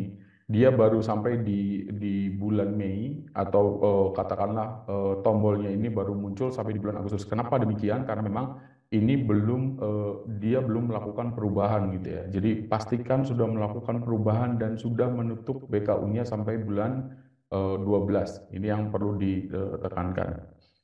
Kemudian setelah itu Bapak Ibu juga bisa masuk ke menu penatausahaan, kemudian ke BKU untuk bagian print BKU dan buku pembantu, diklik, kemudian pastikan di checklist di BOS reguler dan juga dilihat di bagian bulannya, apakah sudah sampai di Desember atau belum, dan juga Desembernya harus sudah final. Kalau Desembernya sudah final, harusnya Bapak Ibu sudah di satuan pendidikan ini sudah aman gitu ya. Nah, berikutnya, ini ada sedikit informasi ya. Jadi di Bapak Ibu mungkin ada yang pernah mengalami demikian, ada informasi bahwa Bapak Ibu sudah dilakukan blockchain. Kenapa sih ada proses blockchain? Jadi blockchain ini adalah pembatasan yang dilakukan oleh dinas untuk memastikan bahwa data tidak dapat dikirimkan kembali dari sekolah ke markas. Jadi untuk dapat membuka blog ini harap hubungi dinas ya. Jadi kalau ada kejadian yang di blog seperti ini, padahal Bapak Ibu belum selesai BKU-nya, sampai di bulan 12 tapi sudah diblok oleh dinas, ini sampaikan ke dinas untuk dibuka kembali agar Bapak Ibu bisa menyelesaikan. Karena ketika sudah diblok seperti ini, Bapak Ibu di satuan pendidikan itu tidak dapat lagi melakukan pengiriman data apapun, baik itu mau sinkronisasi, pengajuan pengesahan, tutup PKU, pengajuan hapus PKU, semuanya itu ditutup ketika sudah dilakukan pembatasan sinkronisasi ini. Nah, itu untuk yang Arkas ya. Untuk yang markasnya, artinya ini pembatasan pelaporan dan juga review APIP ini ada di markas. Sebetulnya yang mengkontrol semua ini adalah dari dinas pendidikan gitu ya. Nah, yang pertama adalah block unblock sync ya. Jadi fitur ini diperuntukkan untuk mengatur penutupan dan pembukaan proses sinkronisasi sekolah pada akhir pelaporan agar sekolah tidak mengubah data yang sudah dilaporkan tahun anggaran 2022. Hal ini diperlukan untuk pengambilan data pelaporan menjadi syarat penyaluran tahap 1 2023. Kemudian caranya bagaimana? Caranya Bapak Ibu di Dinas Pendidikan itu bisa masuk ke markasnya, kemudian setelah itu pastikan yang dipilih itu adalah tahun 2022, kemudian masuk ke menu daftar sinkronisasi dan juga pilih nama satuan pendidikannya, kemudian bisa dilakukan blockchain di sini. Nah, pada saat blockchain ini agak ke kanan sedikit sebetulnya ada bulannya, dia bulan BKU-nya itu sudah sampai di bulan berapa. Itu ada informasi bulan BKU-nya sampai bulan berapa. Dan proses blockchain-nya sendiri sebetulnya simpel, cukup di checklist saja sekolahnya, sekolah yang sudah selesai dinyatakan sudah selesai, kemudian potensi silpanya juga sudah betul sesuai dengan faktanya, itu bisa dilakukan blockchain, kemudian ada konfirmasi seperti ini, dan juga berikutnya konfirmasinya ini 2 kali ya. Yang pertama Anda yakin, kemudian blockchain akan menghentikan proses sekolah, kemudian ada klik OK, baru nanti statusnya berubah menjadi sedang diblok. Proses ini bisa dilakukan untuk multiple sekolah ya, jadi Bapak Ibu bisa checklist untuk beberapa sekolah, kemudian lakukan blockchain, itu bisa dilakukan. Kemudian ini proses unblocknya simple, caranya sama seperti tadi, hanya saja Bapak Ibu statusnya itu yang judulnya sedang diblok, itu bisa di-unblock kembali. Ini wewenangnya Bapak Ibu di Dinas Pendidikan, boleh diblok atau di-unblock. Tapi pastikan pada saat mau meng-unblock ini tidak sedang dalam review APIP ya. Atau sudah review APIP. Kalau sudah di review APIP, bisa nggak kita di unblock? Itu bisa, tapi harus reviewnya itu dibatalkan dulu, baru nanti unblock sync-nya. Nah, ini review APIP ya. Tadi disampaikan oleh Pak Dana terkait dengan review APIP untuk sekolah negeri, terutama untuk sekolah negeri. Yang paling penting ini sekolah negeri sebetulnya. Review APIP terhadap laporan realisasi penyerapan dana BOS reguler merupakan penilaian bukti dan segala macam. Nah, untuk melakukan konfirmasi review APIP, pastikan satuan pendidikan sudah dilakukan blockchain terlebih dahulu. Pastikan potensi silpanya sudah sesuai dengan kondisi real di sekolah. Ini nih yang kami juga sebetulnya berkali-kali menyampaikan bahwa blockchain itu tolong diperhatikan ya. Jadi sebelum review APIP juga blockchain-nya tolong diperhatikan. Apa yang perlu diperhatikan? Yang pertama, pastikan bulannya sudah sampai bulan 12. Jadi artinya memang sekolah itu sudah selesai nih secara BKU-nya sampai bulan Desember. Kemudian setelah itu Bapak Ibu di dinas itu boleh melakukan block sinkronnya. Nah, untuk review APIP-nya pastikan tadi sudah di blockchain, prosesnya simple sebetulnya hampir sama seperti tadi, hanya saja tadi yang sudah kondisinya sedang di blok baru nanti bisa di review APIP, tinggal di checklist saja, Kemudian batal review juga bisa dilakukan, dibatalkan reviewnya. Ini kalau ternyata salah gitu ya, Bapak Ibu masih bisa membatalkannya. Nah, ada status kondisinya itu baik itu review APIP maupun blockchain, ada yang status blockchain-nya itu data sudah ditarik. Apa sih maksudnya? Ini adalah data sudah ditarik untuk keperluan rekomendasi salur. Kenapa demikian? Jadi ketika data itu sudah ditarik, Bapak Ibu tidak bisa lagi melakukan pembatalan terhadap review APIP ataupun pembatalan terhadap block sinkron. Memang sudah dikunci secara total. Jadi kalau datanya sudah ditarik ya sudah bahwa itu datanya sudah settle secara 1 tahun penuh gitu ya. Nah, kemudian ini potensi silpa. Jadi potensi silpa ini pada saat di menu yang sama sebetulnya, di menu yang sama Bapak Ibu ini bisa melihat potensi silpanya itu berapa, potensi silpanya. Dan ini yang perlu nanti harus diperhatikan dan ini harus dikomunikasikan dengan satuan pendidikannya bahwa apakah betul real potensi silpanya itu angkanya sekian gitu. Nah ini diperlukan. Jadi kemarin itu memang kita pada saat penyalurannya yang pertama gelombang 1, gelombang 2 itu kita ambil sementara yang 0 dulu karena memang beberapa daerah itu ada yang kondisinya itu dia di blok sinkronnya di blok, kemudian potensi silpanya itu sangat besar dan juga sudah review APIP dan bulan BKU-nya ini contoh yang salah ini ya. Ini saya tampilkan contoh yang salah. Contoh yang salah ini bulan BKU-nya bulan 8, potensi silpanya ada. Kemudian kondisinya ini tidak diblok ya, kadang-kadang kondisinya itu diblok dan juga di review APIP. Nah ini tidak benar ya, artinya Bapak Ibu harus melakukannya itu sampai BKU-nya itu memang murni di bulan 12, kemudian potensi silpanya juga sudah dipastikan bahwa benar adanya, kemudian kita lakukan blockchain maupun dilakukan blockchain untuk negeri dan swasta dan juga review APIP untuk yang negeri saja. Jadi itu Bapak Ibu terkait dengan fitur pembatasan pelaporannya ya, pembatasan pelaporan maupun review APIP-nya. Itu saja mungkin saya kembalikan ke Bu Diana sebagai moderator. Pak. Selesai, Pak.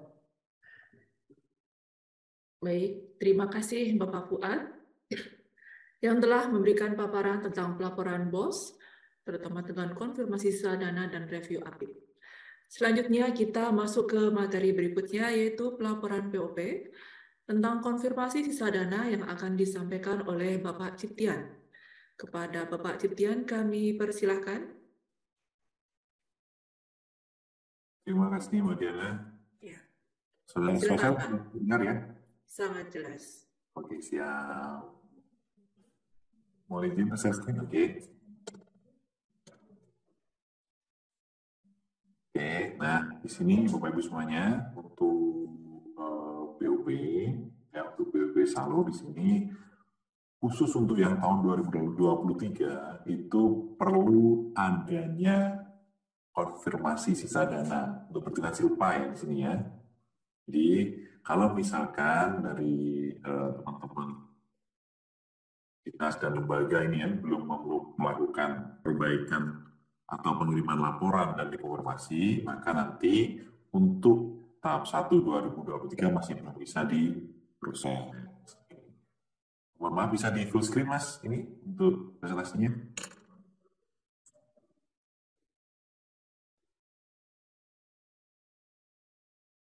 Oke.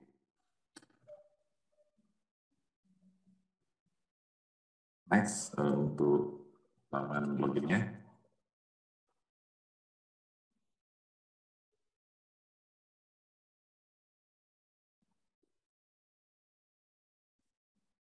Oke, terima kasih. Next, Mas.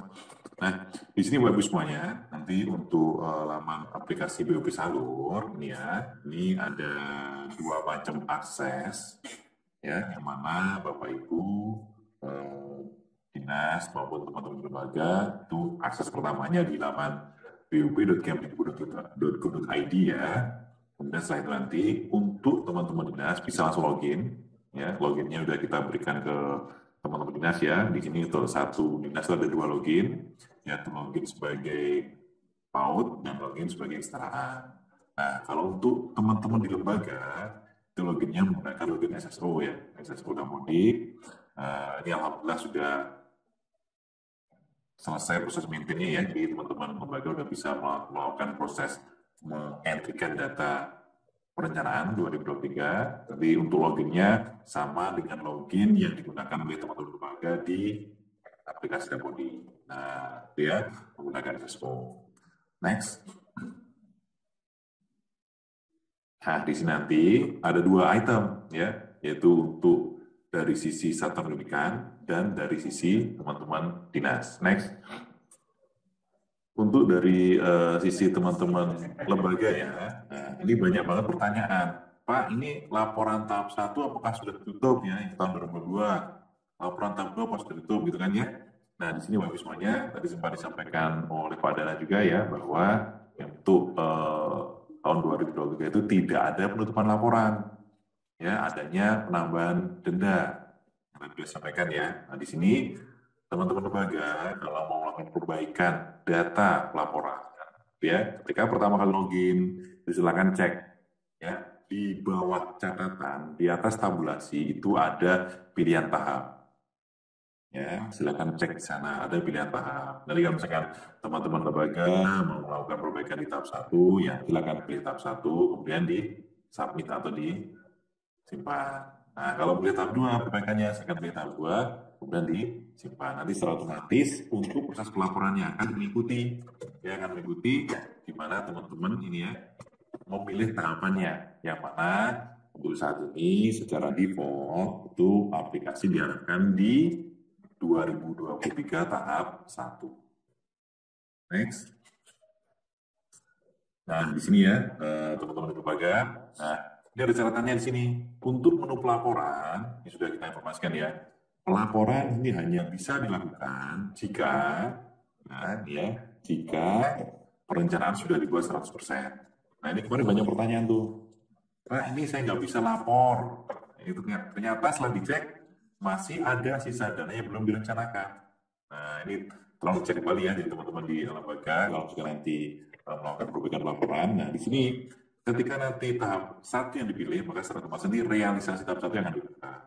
Nah, kalau realisasi tahap 2 yang dipilih, maka realisasi tahap 2 yang akan dibuka. Nah, satu lagi syaratnya di sini nanti ya, ketika nanti sudah disesuaikan dengan tahapannya, menu lapornya ini akan muncul jika tadi sesuai dengan catatannya bahwa harus sudah 100% perencanaan dibuat. Nah, karena biasanya ketika ada perbaikan di perencanaan, ya, ada pergeseran perencanaan dan seterusnya itu, biasanya ada dana sisa yang belum direncanakan. Nah, ini yang ngeblok terjadinya proses pelaporan, sehingga teman-teman di lembaga tidak bisa mengklik data pelaporannya. Next. Nah, di sini nanti untuk teman-teman lembaga ya, untuk proses penyaluran 2023 ya diwajibkan teman-teman lembaga melakukan proses laporan, ini wajib ya. Kemudian nanti untuk yang teman-teman dinas itu wajib melakukan proses konfirmasi sisa dananya. Nah, di sini boleh semuanya. Jadi itu tombol laporannya nanti ada di menu laporan. Ya, sepenuhnya submit laporan. Jadi pastikan teman-teman sini untuk sisa dananya ya. Sisa dananya kita hitung di sini adalah sisa dana total, bukan per tahapan. Karena memang kemarin ketika kita proses salur ya proses salur ke 2022 itu tidak murni 50%, 50%. Jadi tahap 1 bisa jadi 70%, ya. Tahap 2-nya cuma 30%. Yang mana di lapangan itu teman-teman dinas menginstruksikan ke lembaganya pemakaian dan laporan terhadap itu hanya 50%. Nah, di sini kalau kita lihat, kalau misalnya salurnya 70% kan ada sisa dana tuh di tahap 1. Nah, kemudian ketika nanti di tahap 2-nya dilaporkan, itu ada kekurangan sisa dana. Nah, sisa dana yang di sini yang kita hitung adalah sisa dana total dalam 1 tahun. Jadi bukan per tahapannya ya. Jadi total per 1 tahun. Nah, di sini Bapak Ibu semuanya, ketika teman-teman di lembaga sudah melakukan proses pengajuan laporan, ya, ketika sudah melakukan proses pengajuan laporan, maka secara otomatis nanti ya proses perbaikan perencanaan, kemudian proses perbaikan pelaporan itu akan ditutup oleh sistem. Ya. Jadi nanti ketika sudah diajukan pelaporan dan dilakukan pengecekan oleh teman-teman dinas, datanya sudah dikunci, tidak diperkenankan untuk bergerak lagi. Karena misalkan nanti bingung dinasnya, ya sekarang ngeceknya apa, nanti dicek berubah lagi. Nah di sini ya, di sini untuk proses sudah diajukan, maka otomatis akan dikunci. Nah ini mau dibaca kembali ya bahwa untuk 2023 tahap 1 ini ya, ini wajib harus sudah ada pelaporannya. Karena digunakan untuk proses perhitungan ya salur tahap 1. Next. Nah, di sini ada konfirmasinya Bapak Ibu semuanya. Jadi ketika teman-teman mau melakukan proses ini ya, untuk pengajuan laporan ya, pengajuan laporan, nanti diinformasikan apakah sudah yakin, apakah sudah selesai tuh laporan yang dibuat. Gitu kan? Nah, ketika nanti betul-betul oke, nanti kita munculkan lagi. Ya, kita munculkan lagi konfirmasinya. Nah, di sini ya, jika ada sisa dana dalam laporan dan sisa dana sudah disetujui oleh dinas, maka tidak bisa dilakukan perubahan lagi dan akan menjadi silpa. Nah, ini catatan yang penting ya, karena ketika sudah disetujui, itu dana kalau misalkan masih ada sisanya, sisa dana itu akan menjadi perhitungan silpa di tahun 2023. Ya. Nah, ketika teman-teman sudah oke, simpan, ya, maka dananya, pengajuan laporannya akan diproses oleh teman-teman dinas, silakan pengecekan. Next. Nah, di sini ya, secara otomatis nanti, ketika sudah mengajukan, ya, teman-teman lembaga sudah mengajukan pelaporannya, maka untuk perbaikan perencanaan maupun perbaikan laporannya secara otomatis akan terkunci. Jadi sudah tidak diperkenankan melakukan proses perubahan data. Ya, jadi misalkan nanti dari teman-teman lembaga ya sudah terlanjur submit, ternyata masih ada yang belum sesuai. Nanti silakan segera koordinasi dengan teman-teman dinas untuk dibantu dibatalkan terlebih dahulu. Nah, ketika nanti dibatalkan, teman-teman lembaga bisa melakukan proses perbaikan datanya. Oke, next. Nah, nanti ya, ketika sudah disetujui, ya catatan ya, ketika sudah disetujui ini sudah nggak bisa dilakukan perubahan lagi, ya. Nah ini sudah tidak bisa dilakukan perubahan lagi. Nah, ini nanti ketika sudah disetujui seperti ini, datanya akan kita proses untuk penentuan ya tahap 1 tahun 2023. Nah, ketika sudah kita proses, kemudian datanya sudah kita kirimkan ke Kementerian Keuangan, ini udah dikunci total. Nah, kalau tadi di bahasannya teman-teman bos ya, di markasnya ada log sync. Nah ini ya sama. Jadi ketika dia sudah diajukan ke Kementerian Keuangan, maka secara otomatis akan di-log. Tapi kalau masih belum diajukan di Kementerian Keuangan, nanti misalkan ya, karena kemarin banyak kasus yang mana teman-teman dinas ternyata sudah melakukan persetujuan. Nah, setelah dicek ternyata masih ada yang salah. Nah, hal seperti ini itu masih bisa dilakukan pembatalan persetujuan dengan catatan nanti teman-teman dinas bisa menghubungi admin direktorat ya. Jadi nanti dibantu-dibantukan. Tapi jika sudah dikirimkan ke Kementerian Keuangan datanya, hal ini sudah tidak bisa dibatalkan lagi proses persetujuannya. Nah, itu akan menjadi proses perhitungan untuk yang tahap 1 tahun 2023. Itu ya Bapak Ibu semuanya. Oke, lanjut. Nah, kita masuk ke bagian Dinas Pendidikan ya. Jadi Dinas Pendidikan nanti bisa melakukan apa aja. Nah, di sini Dinas Pendidikan nanti silakan masuk di menu konfirmasi sisa dana ya, di bagian sisa dana. Nah, di sini nanti akan melihat next. Jadi di sini nanti teman-teman dinas next. Nah, di sini ya. Jadi ada tahapannya. Ketika lembaga sudah melakukan pengajuan ya, laporan.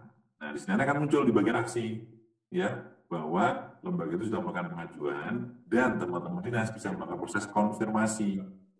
Nah, tapi kalau misalkan nih, ya misalkan dari teman-teman lembaganya masih belum ada pengajuan, nah nanti di sini juga muncul belum ada pengajuan pelaporannya. Nah, catatan penting di sini Bapak Ibu semuanya, untuk buat teman-teman dinas ya, catatan pentingnya adalah ketika nanti mau melakukan proses konfirmasi, ya pastikan teman-teman dinas sudah melakukan proses pengecekan detail ya, detail laporan yang sudah dibuat oleh teman-teman lembaga. Next, tampilannya seperti ini untuk tampilan detailnya ya. Nah, pastikan ini sudah sesuai. Jadi kalau misalkan belum sesuai, nanti silakan ditolak pengajuan dari lembaganya untuk minta diperbaiki datanya. Ya, jadi silakan dari teman-teman dinas bisa langsung konfirmasi ke lembaganya. Oh, ini ada data atau item yang belum sesuai. Mohon untuk segera diperbaiki datanya. Ya, karena itu nanti akan menentukan ya dana yang disalurkan di tahap 1 tahun 2023. Oke, next. Jadi pastikan untuk datanya sudah sesuai ya. Nah, di sini juga kita tambahkan nih. Kemarin kita sempat ada catatan ya. Mas pastikan datanya sudah sesuai gitu. Ternyata dari teman-teman dinas itu masih ada yang nggak baca. Nah, akhirnya di sini kita tambahkan di sini. Ya, dengan ini saya menyatakan secara sadar dan bertanggung jawab atas kebenaran data yang diberikan. Karena apa? Karena ini nanti akan berhubungan dengan pencairan tahap 1 tahun 2023. Jadi ketika datanya sudah disetujui oleh teman-teman dinas, maka nanti akan digunakan untuk perhitungan di penyaluran tahap 1 tahun 2023. Ya, jadi nanti khusus untuk 2023 ini diwajibkan adanya pelaporan dan konfirmasi sisa dana oleh teman-teman dinas. Karena kalau misalkan nggak ada pelaporan atau konfirmasi dana, kita nggak tahu apakah ada sisa dana atau tidak. Ya, karena nanti akan mempengaruhi jumlah nilai yang disalurkan di tahap 1 tahun 2023. Oke, next Mas. Nah, di sini ya Bapak semuanya, ketika sudah setujui, nah ini kita sudah setujui, ini nanti semua proses perencanaan dan semua proses laporan akan dikunci. Jadi teman-teman lembaga sudah tidak diperkenankan lagi melakukan proses perubahan terhadap datanya. Begitu juga dengan teman-teman dinas, dan juga tidak diperkenankan membantu melakukan koreksi data karena sudah disetujui. Nah, nanti ada lagi, satu tambahan lagi ya. Jadi nanti ada informasi bahwa kalau sudah dikirimkan ke Kementerian Keuangan, ya sudah diproses nih sudah datanya, itu sudah nggak bisa dipapain lagi. Jadi tinggal menunggu proses penyaluran T1 ya tahun 2023. Next. Oke, terima kasih Bapak Ibu semuanya. Kurang lebihnya mohon maaf. Bila itu hidayah. Assalamualaikum warahmatullahi wabarakatuh. Saya kembalikan ke Mbak Yana. Terima kasih Bapak Citiam J. Prasetya yang telah memberikan penjelasan pelaporan BOP terkait dengan konfirmasi sisa dana. Bapak Ibu sekalian, demikian tadi paparan yang disampaikan oleh 3 narasumber kita sangatlah menarik. Semoga dapat memberikan pencerahan kepada semua peserta webinar terkait dengan penyaluran dana BOSP tahun 2023. Ada beberapa poin yang kami tangkap dari sajian yang disampaikan oleh 3 narasumber kita, antara lain sampai pada pertengahan Februari dana BOSP tahun 2023 tahap 1 sudah disalurkan kepada 249.283 satuan pendidikan. Kedua, pelaporan dana BOS dan BOP selain menjadi syarat penyaluran, mulai tahun 2023 akan diberlakukan skema pemotongan penyaluran bagi satuan pendidikan yang terlambat menyampaikan laporan. Yang ketiga, ARKAS sebagai platform sistem informasi keuangan satuan pendidikan memudahkan satuan pendidikan dalam menyampaikan laporan BOS secara digital. Fitur blockchain dan unblockchain diperuntukkan untuk mengatur penutupan atau pembukaan proses sinkronisasi sekolah pada akhir pelaporan agar sekolah tidak mengubah data yang sudah dilaporkan pada tahun anggaran 2022. Dan yang kelima, untuk melakukan konfirmasi review APIP, pastikan satuan pendidikan sudah dilakukan blockchain terlebih dahulu, serta pastikan potensi silpanya sudah sesuai dengan kondisi real di sekolah. Kemudian, aplikasi BOP digunakan oleh satuan pendidikan untuk menyusun perencanaan, input rekening satuan pendidikan, dan menyampaikan pelaporan BOP secara digital. Selain itu, sebagai platform konfirmasi sadana oleh Dinas Pendidikan, di mana Dinas Pendidikan menyetujui pelaporan dari satuan pendidikan. Itu tadi adalah poin-poin terkait apa yang sudah disampaikan oleh ketiga narasumber kita. Bapak Ibu sekalian, terima kasih ke tiga narasumber kita. Kita akan masuk pada sesi tanya jawab, di mana pada sesi ini mungkin telah ditunggu oleh peserta untuk memperoleh penjelasan dari narasumber terkait pertanyaan yang telah ditulis pada kolom Q&A dan kolom chat yang di channel YouTube oleh peserta webinar. Saya mohon Bapak para narasumber bersedia untuk memberikan penjelasan terkait pertanyaan yang akan kami bacakan.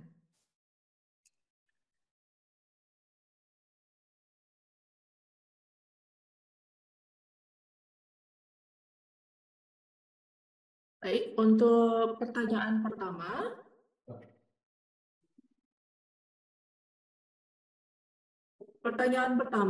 dari Bapak Suminto dari Disdik Kabupaten Sukoharjo ditujukan kepada Bapak Nandana, Kapogja Perencanaan Dirjen PAUD Dikdas dan Dikmen.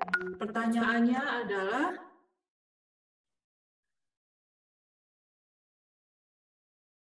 penyaluran dana BOS tahun 2023 tahap 1 direncanakan sampai berapa gelombang dan kapan batas waktu akhir penyalurannya?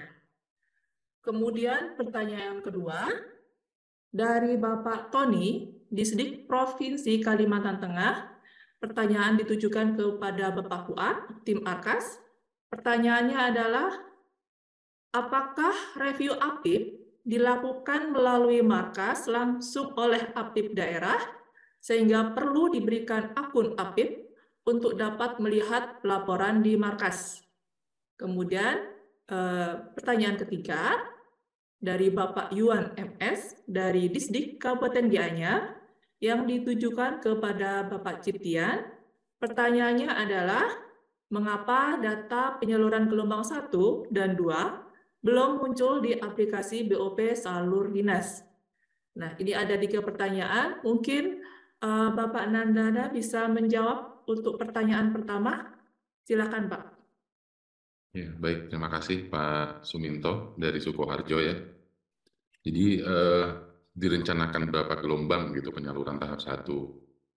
Jadi sebenarnya kalau dari keinginan kami 1 gelombang semua salur begitu Pak. Tapi tadi seperti kita bahas bersama dan kita ketahui bersama, masih ada beberapa hal yang memang harus diselesaikan, baik dari sekolah maupun dari Dinas Pendidikan.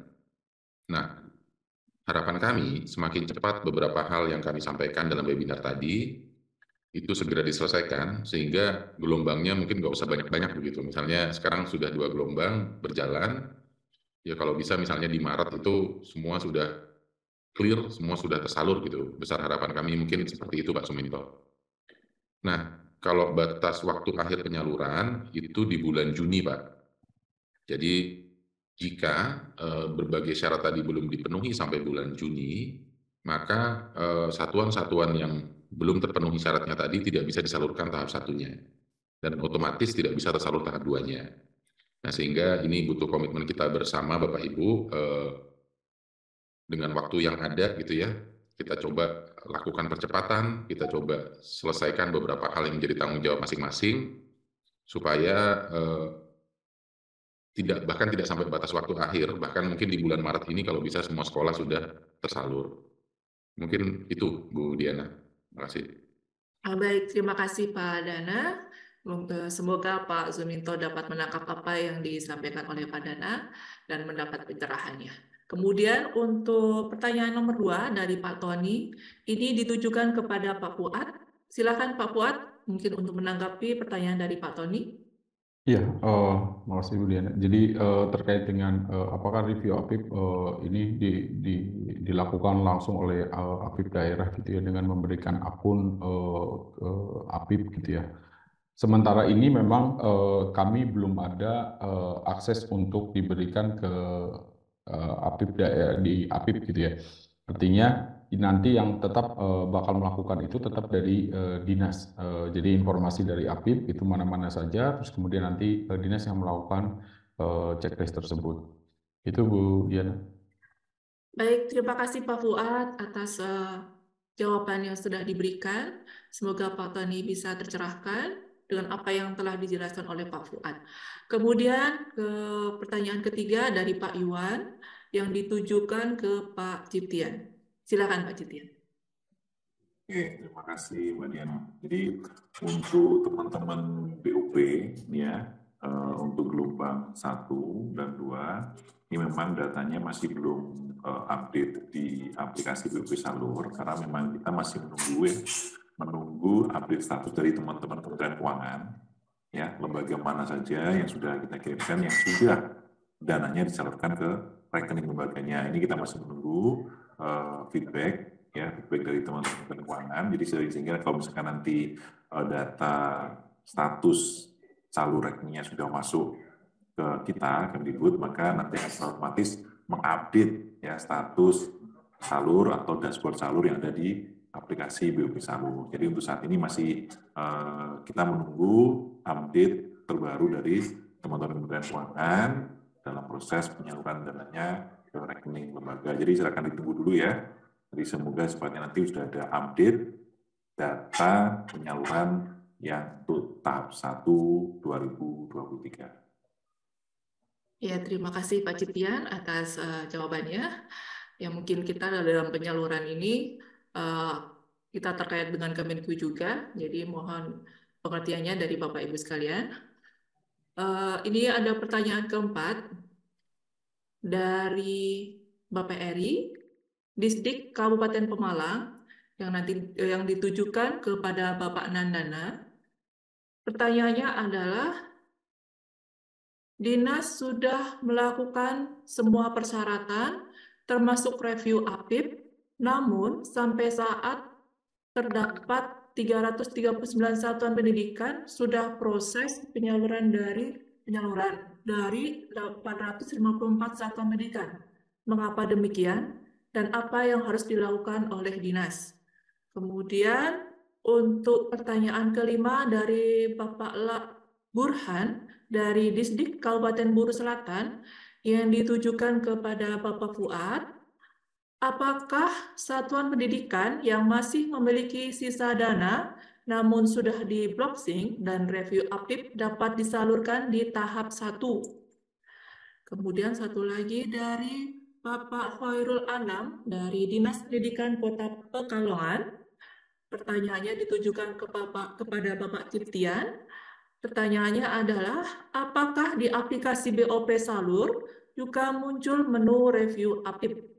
Nah, itu ada 3 pertanyaan.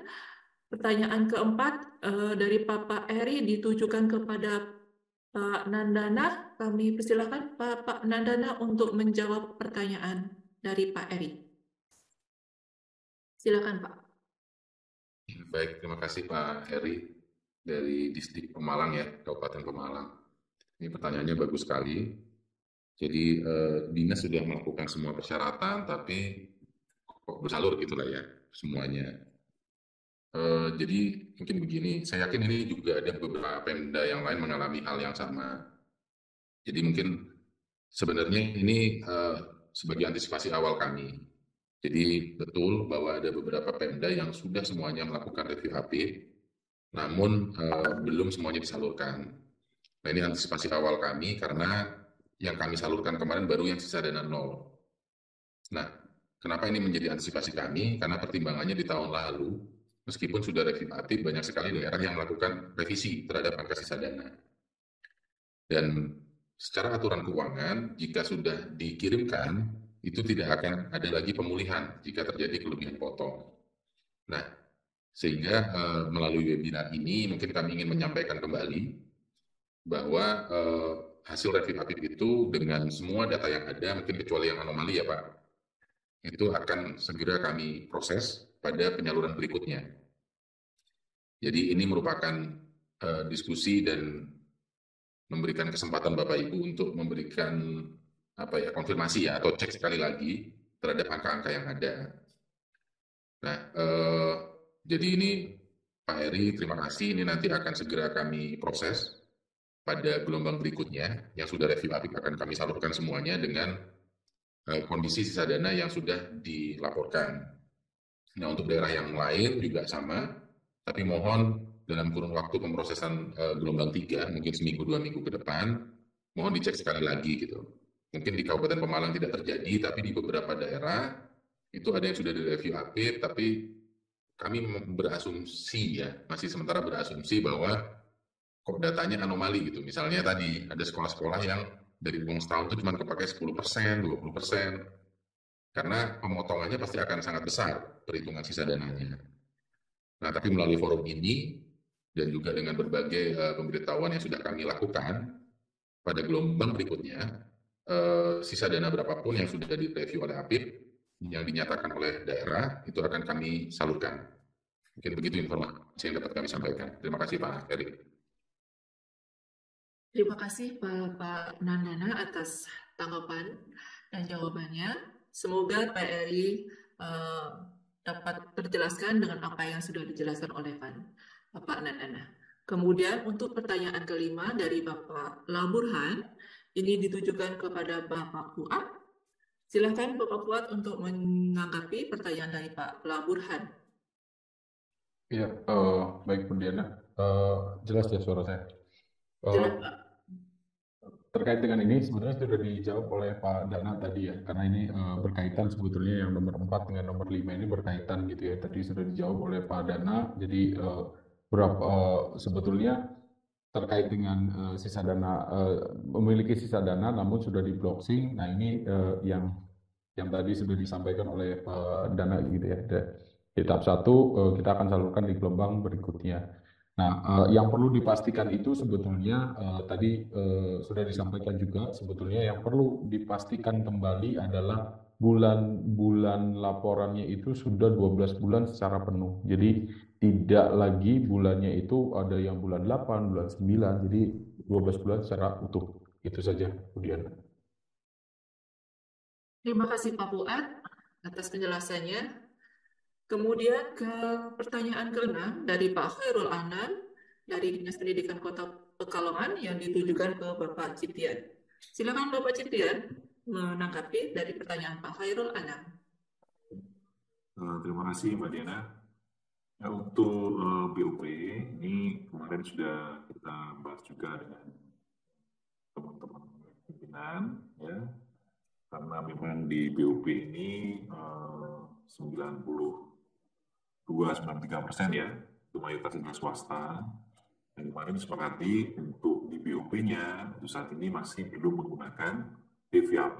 Jadi cukup menggunakan konfirmasi sisa dana yang dilakukan oleh teman-teman dinas. Jadi itu sudah cukup untuk memastikan keabsahan dari laporan yang sudah dikirimkan oleh teman-teman lembaga. Jadi di sini pastikan lagi bahwa lembaga harus sudah melakukan pengajuan pelaporan dan kemudian sudah dikonfirmasi atau sudah disetujui oleh teman-teman dinas, sehingga nanti untuk yang tahap 1 2023 bisa segera diproses dan segera disalurkan gitu Pak.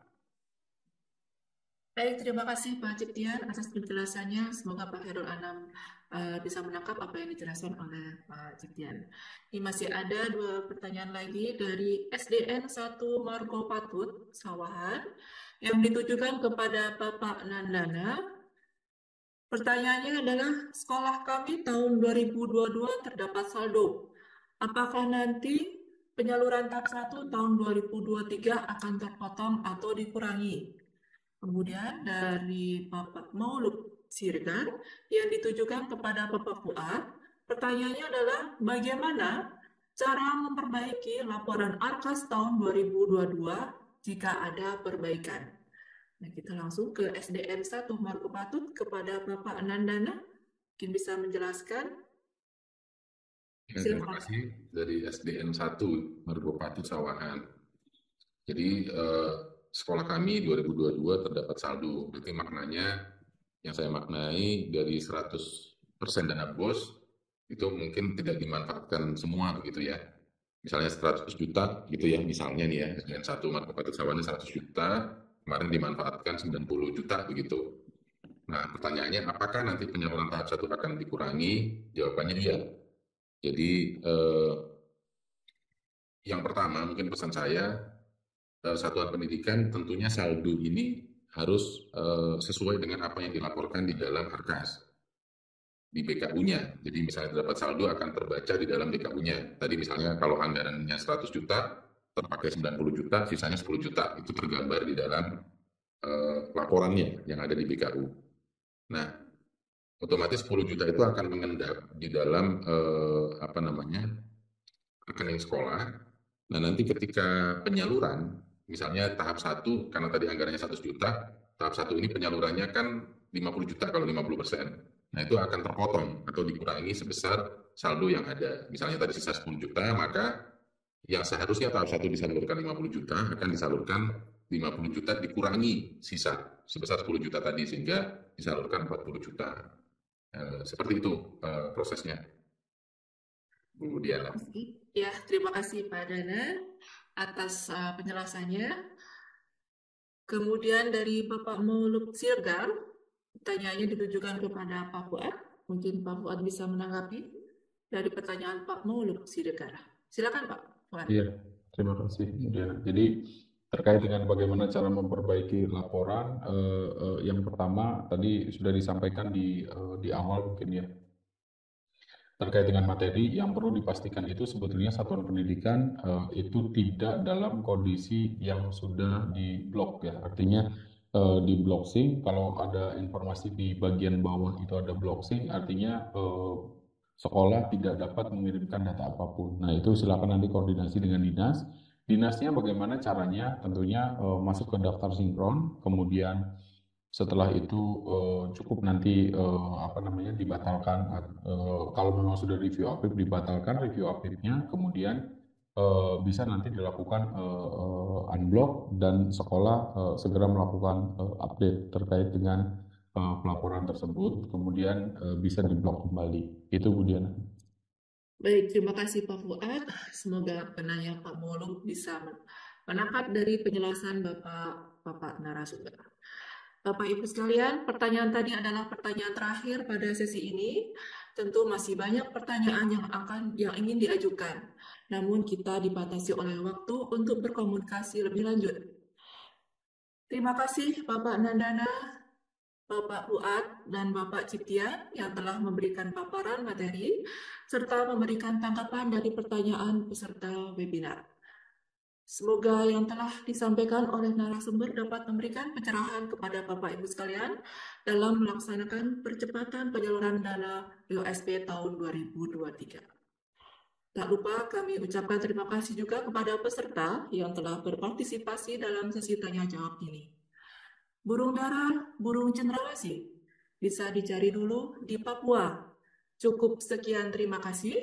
Semoga webinar ini bermanfaat untuk kita semua. Hantu dedemit pergi berlari, tidak terasa, tidak tersentuh. Mohon pamit undur diri. Wassalamualaikum warahmatullahi wabarakatuh. Selanjutnya kami kembalikan ke MC Ibu Laras. Mbak Laras. Baik, terima kasih banyak Ibu Diana, dan juga tentu saja terima kasih mengucapkan kepada seluruh narasumber pada hari ini. Namun kami juga mohon maaf kepada Bapak dan Ibu, mungkin tidak semua pertanyaan dapat terjawab dalam kesempatan hari ini. Ya, Bapak dan Ibu, kembali kami ingatkan untuk Bapak dan Ibu, Bapak Ibu dapat senantiasa mengakses berbagai informasi terkini seputar dunia pendidikan melalui channel YouTube kami, Ditjen Polkadikdasmen, dan juga Bapak dan Ibu dapat mengakses berbagai informasi seputar dunia pendidikan melalui sosial media kami Instagram. Ya, jadi silakan di-follow juga. Di situ nanti biasanya kami akan berbagi berbagai informasi seputar dunia pendidikan maupun kebijakan di dunia pendidikan. Baik, Bapak dan Ibu, untuk materi paparan dapat Bapak Ibu unduh pada link yang sudah kami bagikan pada kolom Q&A di aplikasi Zoom, dan juga nanti akan kami bagikan pada kolom komentar di channel YouTube kami. Baik, akhirnya sampai di sini jumpa kita kali ini. Terima kasih banyak atas kebersamaan Bapak dan Ibu. Mohon maaf atas segala kekurangan. Selamat siang dan wassalamualaikum warahmatullahi wabarakatuh.